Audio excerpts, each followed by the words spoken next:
दिसंबर की सर्द रात और बरसात का आ जाना।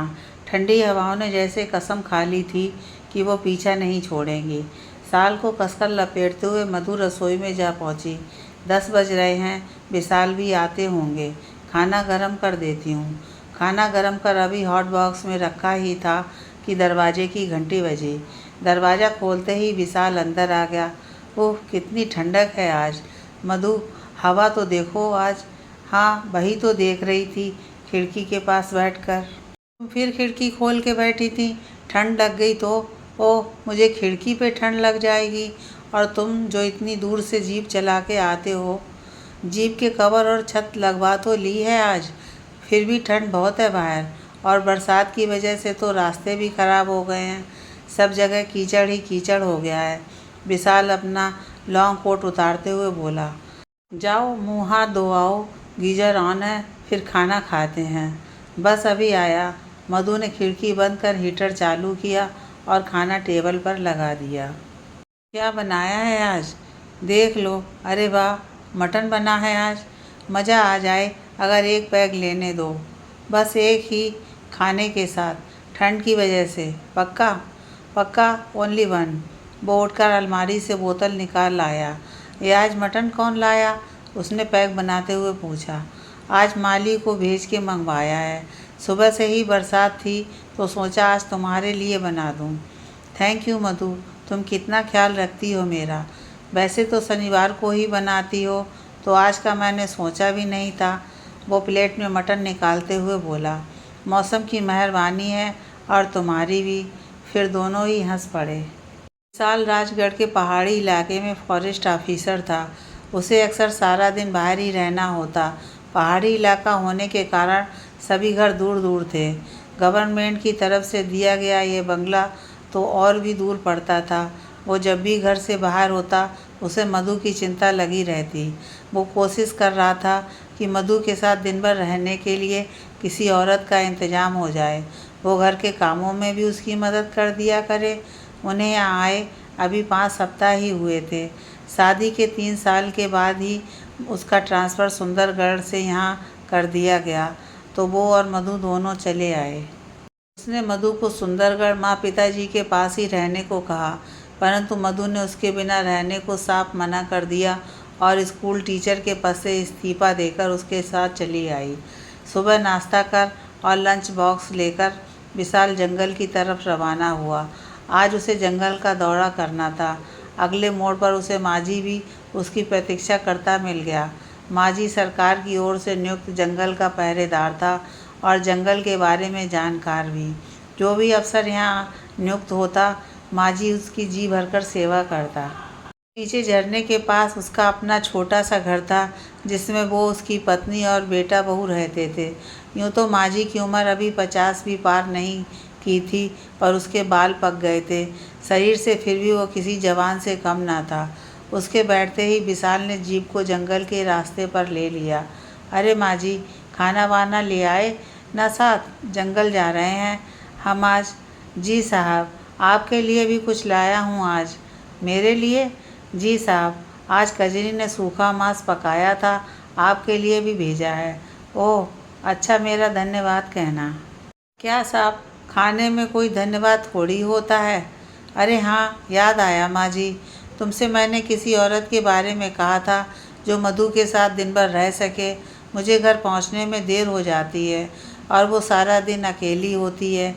साहब, औरत तो अभी कोई नहीं मिली। मैंने कई लोगों को कह रखा है। हाँ, मेरी भांजी है, 17 बरस की। मेरी बहन 2 साल पहले स्वर्ग सिधार गईं। बहनोई ने दूसरी शादी कर ली तो मैं उसे साथ ले आया। पर साहब, मेरी बहू को वो ज़रा नहीं भाती। रोज़ घर में झगड़ा होता है क्योंकि वो बेचारी खेती बाड़ी का काम नहीं जानती। जाने भी कैसे, कभी किया नहीं उसने। 10वीं में पढ़ती थी जब मेरी बहन गुजरी। अब मैं तो 2 रोटी खिला दूँ तो बहुत है, पढ़ाई तो नहीं करवा सकता। कहें तो मेम साहब के पास उसे छोड़ दें।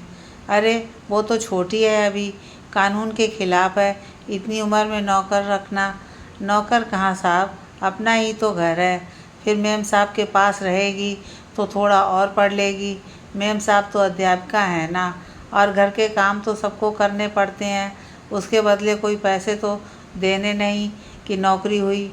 बेचारी के कुछ दिन आराम से बिना झिकझिक के कट जाएंगे। हाँ, बात तो ये भी ठीक है। चलो कल सुबह उसे घर ले आना। ठीक है साहब, माँझी खुश होता हुआ बोला। माँझी की बहन की लड़की गोमती को आए कई दिन बीत गए। गोमती और मधु आपस में घुल मिल गई थीं। ये देख विशाल को भी तसल्ली थी कि अब मधु अकेली नहीं है। दोनों एक साथ रसोई में रहती। गोमती ध्यान से मधु को खाना पकाने में मदद करती। बाकी घर का काम तो जैसे वो चुटकियों में कर डालती। कपड़े धोना, बर्तन मांजना, झाड़ू पोंछा, साफ सफाई। मधु को तो वो इन कामों को हाथ ही ना लगाने देती। मधु भी विशाल से उसकी प्रशंसा करते नहीं थकती। मधु के कहने पर विशाल ने 11 कक्षा की किताब ला दी। मधु ने ये कहकर गोमती को पढ़ाना शुरू कर दिया कि प्राइवेट परीक्षा दिलवा देंगे। गोमती भी पढ़ने में मन लगाने लगी। सर्दियां आ चुकी थीं, बस कुछ ही दिनों में बर्फ़ पड़ने को है। मधु ने अपने कुछ गर्म कपड़े, स्वेटर और शाल गोमती को दे दिए थे। लगता ही नहीं था कि वो उस घर की सदस्य नहीं थी। चंचल सी तितली की तरह सारे घर में घूमती फिरती और काम करती रहती। तभी मधु की तबीयत कुछ खराब रहने लगी। विशाल उसे डॉक्टर के पास ले गया तो पता चला कि मधु और विशाल मम्मी पापा बनने वाले हैं। उनकी खुशी का कोई ठिकाना नहीं था। उनके माता पिता भी ये खुशखबरी सुन चले आए थे। घर परिवार से भर गया। गोमती भाग भाग कर सबका काम करती, पर मधु की मम्मी को गोमती जरा ना भाई। तेरा दिमाग तो ठीक है, इतनी जवान लड़की घर में रख ली मधु, कोई उम्रदराज औरत रख ली होती। उम्रदराज इतनी सेवा कर पाती क्या मम्मी? बच्ची है, फिर भी सब काम करती है। पछताएगी तू। चुप करो मम्मी। विशाल ने सुन लिया तो मधु की मम्मी मुंह बनाती हुई कमरे की ओर बढ़ गईं। आज माँझी को लेके वो सुबह सवेरे ही जंगल की ओर जब चला तो मधु भी साथ जाने की जिद पकड़ बैठी। उसने कभी जंगल नहीं देखा था। पहले तो विशाल ने मना किया क्योंकि मधु 4 महीने की गर्भवती थी, पर उसकी जिद के आगे उसकी एक ना चली। गोमती भी मधु के साथ आ बैठी। वो पल भर भी मधु को अकेला ना छोड़ती। जंगल के डाक बंगले में उन्होंने खाना खाकर झरने के पास जाने की सोची। उस झरने को देखने दूर दूर से पर्यटक आया करते थे। विशाल मधु को वो झरना दिखाना चाहता था, परंतु तभी बर्फ़ पड़नी शुरू हो गई और पहली बर्फ़बारी में रास्तों पर फिसलन बहुत हो जाती है। यह सोचकर उसने मधु को झरने पर ले जाने का फैसला टाल दिया। डाक बंगले के केयर टेकर को मधु और गोमती का ध्यान रखने को कह वो माँझी को लेकर राउंड लगाने निकल गया। इधर मधु और गोमती डाक बंगले के छज्जे पर बैठी पहाड़ों पर पड़ती बर्फ़ का नज़ारा ले रही थीं। 65 वर्षीय केयर टेकर बंसीलाल उन्हें सामने के पहाड़ों पर बने एक छोटे से मंदिर की महत्ता के बारे में बता रहा था।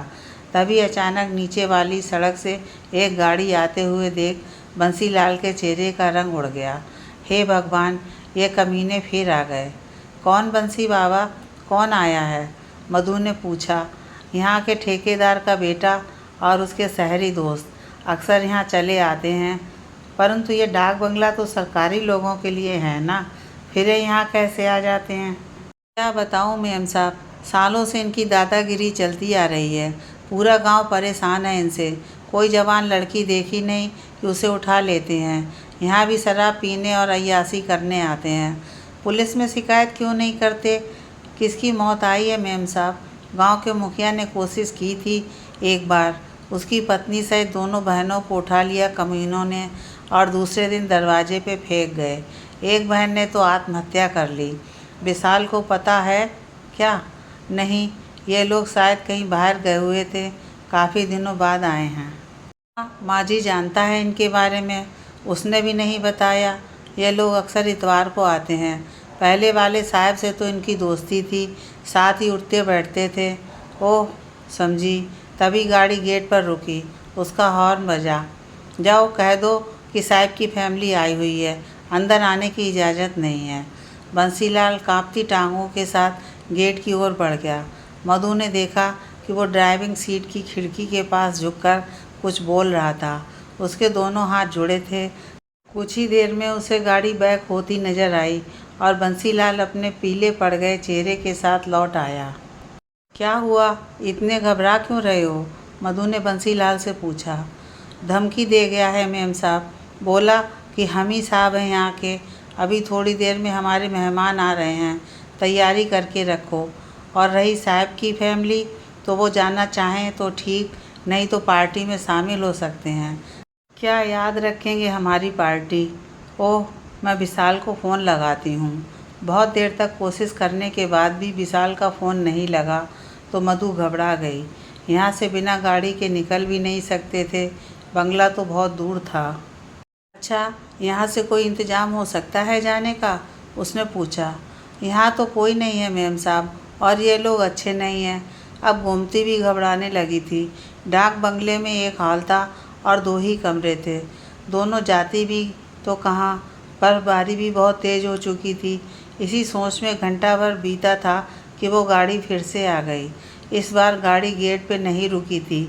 उसमें से एक सांवले रंग का करीबन 25 वर्षीय लड़के ने उतरकर गेट खोल दिया और गाड़ी अंदर आ गई। क्या करें मेम साहब? घबराई हुई गोमती ने मधु की ओर देखा। चलो कमरे में चलते हैं, मधु ने उठकर कमरे की ओर बढ़ते हुए कहा। मधु और गोमती के कमरे में जाते ही मधु ने दरवाज़ा अंदर से बंद कर लिया। दोनों घबरा रही थीं। अब बाहर से शोर शराबे की आवाज़ें आ रही थीं, कभी हंसी की आवाज़, कभी चीयर्स की और कभी बंसीलाल को पुकारने की।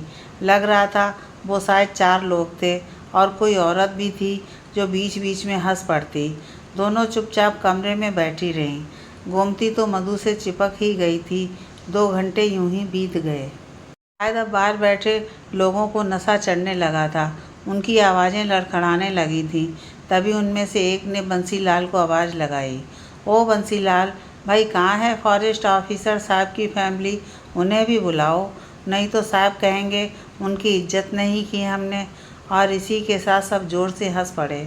साहब उन्हें रहने दें, वो आराम कर रहे हैं, उनकी तबीयत ठीक नहीं है। अरे फिर तो उनका हाल चाल पूछना चाहिए, पहले क्यों नहीं बताया? उनमें से एक उस कमरे की ओर बढ़ा जिसमें मधु और गोमती थीं। रहने दीजिए साहब, उधर मत जाइए। अरे हट आगे से, 2 कौड़ी के बुड्ढे। नहीं नहीं साहब, मैं आपको उधर नहीं जाने दूंगा। चल हट। बाहर किसी के गिरने और कांच टूटने की आवाज़ आई। मधु का दिल ज़ोर ज़ोर से धड़कने लगा। तभी दरवाजे पर किसी के थपथपाने की आवाज़ें आने लगीं। दरवाज़ा खोलिए मेम साहब, हम तो हैं ही साहब लोगों की सेवा के लिए। मधु चुप रही। उसने गोमती को भी चुप रहने का इशारा किया। अब खोलिए मेम साहब दरवाज़ा, क्यों छुप के बैठी हैं? हमें तो आपकी तबीयत की फ़िक्र हो रही है। बस आप जाइए यहाँ से, मैं ठीक हूँ, मधु ने हिम्मत करके जवाब दिया। जब ठीक है तो फिर क्यों अकेली बैठी हैं? आइए बाहर हमारे साथ बैठिए। बोलने वाले की आवाज़ नशे में लड़खड़ा रही थी। जी नहीं, आप चले जाइए, मेरे पति बस आते ही होंगे। मधु समझ गई थी कि उन लोगों को गोमती के बारे में कोई जानकारी नहीं है, पर दरवाज़ा और ज़ोर से बजने लगा। मधु ने गोमती को पलंग के नीचे जाने का इशारा किया। वो जान गई थी कि पुराने लकड़ी के दरवाजे में दम नहीं था। कुंडी भी नाम मात्र की थी, कभी भी खुल सकती थी। गोमती पलंग के नीचे जाने को तैयार नहीं हुई तो मधु ने उसे ज़बरदस्ती कसम देके पलंग के नीचे छुपा दिया। वही हुआ जिसका डर था। 4-5 बार ज़ोर से दरवाज़ा बजने पर कुंडी खुल गई और सामने एक हट्टा कट्टा 30-32 वर्षीय आदमी अपने चेहरे पर कुटिल सी मुस्कुराहट लिए खड़ा नजर आया। मधु 2 कदम पीछे हट गई। अरे अरे, घबराइए मत, हम सब तो आपकी तबीयत का सुन के परेशान थे, आप तो ठीक लग रही हैं। चलिए अच्छा है, यहीं बैठ के बात करते हैं।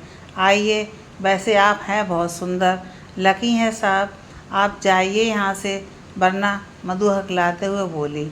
डर के मारे इतनी सर्दी में भी उसको पसीना आ रहा था। वरना क्या? वो शैतान ज़ोर से हंसा। अरे भाई सुधीर, क्या हो रहा है वहाँ? बाहर से किसी और पुरुष की आवाज़ आई। अरे बातचीत कर रहे हैं यार, इधर मत आना। उस सुधीर नाम के शैतान ने दरवाजे की कुंडी वापस अंदर से बंद कर दी। बाहर से 2-3 ठहाकों की ज़ोरदार आवाज़ आई और फिल्मी गानों की तेज़ आवाज़ और तेज़ हो गई। शायद वो सब नाचने लगे थे। और इधर वो मधु की ओर बढ़ने लगा। देखो, रुक जाओ वहीं, मुझे हाथ मत लगाना, मधु चिल्ला पड़ी। हाथ तो लगाना पड़ेगा ना मेम साहब, उसके बिना कैसे? उसके पैर नशे में डगमगा रहे थे, आंखें लाल सुर्ख थीं। मधु की ओर देखने में वो इतना मकसूल था कि उसने गोमती को पलंग के नीचे से निकलकर टेबल पर रखी फ्रूट की प्लेट से छुरी उठाते भी नहीं देखा। विशाल ने सुबह ही वो फ्रूट मधु के लिए वहाँ रखवा दिए थे। छुरी हाथ में लिए डरी सहमी चिड़िया सी गोमती ने इस समय चंडी का रूप धारण कर लिया। जैसे ही सुधीर मधु के एकदम करीब आया, उसने पीछे से पूरे जोर के साथ छुरी सुधीर के सर के पीछे घुसा दी। बिना आवाज़ के वो वहीं गिर पड़ा। मधु भागकर गोमती से लिपट गई। गोमती के चेहरे पर अजीब से भाव थे। उसने कमरे में चारों तरफ नज़र घुमाई, फिर कुछ सोचकर होठों पे उंगली रख मधु को चुप रहने का इशारा किया और धीरे से दरवाज़ा खोल के मधु को साथ ले बरामदे से होती हुई रसोई में जा पहुंची। हॉल और कमरे के बीच लकड़ी की दीवार होने के कारण वहाँ बैठे लोग उन्हें नहीं देख सके। रसोई में पहुंचते ही गोमती ने एक बड़ा सा चाकू उठा लिया और एक चाकू उसने मधु की ओर बढ़ा दिया। चाकू लेते समय मधु के हाथ पांव कांप गए। गोमती बोली, इज्जत देने से अच्छा है मेम साहब, जान दे दो या ले लो, अब जो होगा देखा जाएगा। चलो खिड़की से बाहर निकलते हैं। मधु ने हाँ में सर हिला दिया। खिड़की से उतरते समय मधु का हाथ अपने पेट पर गया। उसने भगवान से प्रार्थना की और 3 फुट खिड़की से कूद गई। उसके पीछे गोमती भी आ गई। एक दूसरे का हाथ थामे दोनों लगभग भागती हुई पौधों के झुरमुट में जा छुपी। पहाड़ों पर अंधेरा जल्दी हो जाता है। बर्फ़ अब भी पड़ रही थी और हल्का हल्का अंधेरा होने को था। मधु की साल भी डाक बंगले में ही छूट गई थी। वो ठंड से कांपने लगी तो गोमती ने अपना स्वेटर उतारकर उसे दे दिया और उसके पैर के तलवे को घिसने लगी, जिससे कि उसे थोड़ी गर्मी का एहसास हो। तभी डाक बंगले के अंदर से चीखों की आवाज़ आने लगी। एक औरत सबसे पहले भागती हुई बाहर निकली। उसने पीले रंग का पंजाबी सूट पहना हुआ था और वह घबराई हुई थी। फिर उसके पीछे 3 आदमी बाहर निकले। हल्का अंधेरा होने के कारण किसी का भी चेहरा साफ नज़र नहीं आ रहा था, पर सबके सब घबराहट में थे। ये उनकी चाल ढाल ही बता रही थी। उन तीनों ने एक आदमी को उठा रखा था जो बिल्कुल हिलडुल नहीं रहा था। उसे गाड़ी की पिछली सीट पर बिठा वो सब उसी समय वहाँ से निकल गए। गोमती और मधु उनके जाने के बाद भी झुरमुट से बाहर नहीं आई। उन्हें उनके लौट आने का डर था। करीबन 1 घंटे बाद उन्हें विशाल की जीप आती दिखाई दी। वे दोनों जीप को अच्छे से पहचानती थीं। जीप के गेट तक आते ही दोनों झुरमुट से बाहर निकल आईं। उन्हें डाक बंगले की जगह झुरमुट से निकलते देख माझी और विशाल हैरान हो गए। दोनों भागकर उन तक आए। क्या हुआ मधु? गोमती, क्या हो गया? यह तुम दोनों के हाथ में चाकू क्यों है? विशाल ने घबराते हुए पूछा। मधु ने उसे इशारे से पानी के लिए कहा। उसे इतनी प्यास लगी थी कि वो बोल भी नहीं पा रही थी। गोमती की भी हालत उससे ज़्यादा अच्छी नहीं थी। शेरनी बनी गोमती अपने मामा और विशाल को देखकर बिलक बिलक कर रो पड़ी। माझी अंदर पानी लेने भागा। थोड़ी ही देर में वो पानी की बोतल ले दौड़ता हुआ आया। साहब, वो अंदर। क्या हुआ? बंसीलाल बेहोश पड़ा है, लगता है किसी ने मारा है उसे। ओह, विशाल समझ गया कि कोई न कोई अनहोनी घटना हुई है। तुम संभालो जरा उसे। फिर वो गोमती और मधु से पूछने लगा कि क्या हुआ था, और सब कुछ जानने के बाद वो दुख, हैरानी और गुस्से से तमतमा गया। फिर भी उसने खुद पर काबू रखा। मधु को अपने सीने से लगा। उसने गोमती के सर पर हाथ रखा। तुम दोनों अब बिल्कुल मत घबराओ, अब तो मैं हूँ ना। वो वापस आ गए तो? मधु ने रोते हुए पूछा। तो मेरे पास ये है, विशाल उसे अपनी पिस्टल दिखाते हुए बोला। पिस्टल देखकर दोनों को कुछ चैन मिला। तभी माझी बंसीलाल को सहारा देकर बाहर ले आया। विशाल और माझी ने उसे जीप में बैठाया। तब तक मधु और गोमती भी पानी पीकर स्वयं को थोड़ा संभाल चुकी थी। लौटते हुए गोमती ने विशाल से कहा, साहब। हाँ गोमती, बोलो। वो आदमी अगर मर गया तो क्या होगा? उसे मर जाना चाहिए गोमती। नहीं मरा होगा तो मैं मार दूंगा उसे। तुम बिल्कुल मत घबराओ। नहीं नहीं विशाल, तुम ऐसा कुछ नहीं करोगे, मधु ने घबराकर कहा। तुम आराम से बैठो मधु, परेशान ना हो। वैसे ही बहुत थकी हुई हो। अस्पताल में बंसीलाल को एडमिट करवा के विशाल ने उच्च पुलिस अधिकारी को फ़ोन किया। विशाल और वो दोस्त थे और एक दूसरे के परिवार से भी परिचित थे। घर पहुंचने तक वो भी कुछ सिपाही और 2 इंस्पेक्टर लेकर विशाल के घर तक पहुंच गए। मधु और गोमती मुंह हाथ धोकर आईं तो विशाल ने उन दोनों को सोफे पर बिठा कंबल ओढ़ा दिया। गोमती तो ठंड से कांप रही थी क्योंकि उसने अपना स्वेटर मधु को पहना दिया था। हर गाड़ियों की आवाज़ सुनते ही उसने माजी को चाय बनाने को कहा और बाहर चला गया। कुछ ही देर में सब चाय पीते हुए सब उस घटना के बारे में उच्च अधिकारी नवीन को जानकारी दे रहे थे। नवीन भी गोमती की प्रशंसा किए बिना नहीं रह सका। गोमती बस इसी बात से घबराई हुई थी कि सुधीर अगर मर गया तो क्या होगा। तभी इंस्पेक्टर ने अंदर आकर नवीन को एक तरफ बुलाया। उसके जाने के बाद नवीन ने बताया कि सुधीर मरा नहीं है, अस्पताल में भर्ती है। उसके शहरी दोस्त उसे अस्पताल के सामने फेंक शहर वापस भाग गए। ठेकेदार अपनी औलाद वैसे ही परेशान है, उसे खबर कर दी गई है पर वो उसे देखने नहीं गया। अच्छा, मैं चलता हूँ अब। यूँ तो घबराने वाली कोई बात नहीं है अब, फिर भी 3 हवलदार छोड़ रहा हूँ। बंगले के बाहर यहीं ड्यूटी करेंगे, सुबह ड्यूटी पर दूसरे आ जाएंगे। ठीक है, जैसा तुम ठीक समझो, विशाल बोला। अच्छा भाभी, घबराना नहीं, सब ठीक है। आपके पास यह शेरनी है ना? शाबाश बेटा, नवीन गोमती के सर पर हाथ फिराते हुए बोला। गोमती को कुछ होगा तो नहीं साहब? माजी ने हाथ जोड़कर पूछा। कुछ भी नहीं होगा, अगर वो मर भी जाए तो भी कुछ नहीं होगा। बंसीलाल गवाही को तैयार है, कानून जिंदा है माजी। अपनी इज्जत बचाने के लिए औरतों को जो कुछ भी करना पड़े वो करें, डरे नहीं, फिक्र ना करें। मामा, गोमती ने माजी को पुकारा। हाँ बेटा बोल। माजी घबरा के उसके पास आया। मामा भूख लगी है। उसके इतना कहते ही सब हंस पड़े। अच्छा, खिचड़ी बना देता हूँ, सब खा लेंगे। नहीं माजी, एक काम करो, जीप ले जाओ, ढाबे से खाना ले आओ। मधु और गोमती के लिए पनीर की सब्जी ज़रूर लाना। बाहर हवलदार भी हैं, सबके लिए दाल सब्जी और पराठे ले आओ। मैं फ़ोन कर देता हूँ, जब तक तुम पहुँचोगे खाना तैयार होगा।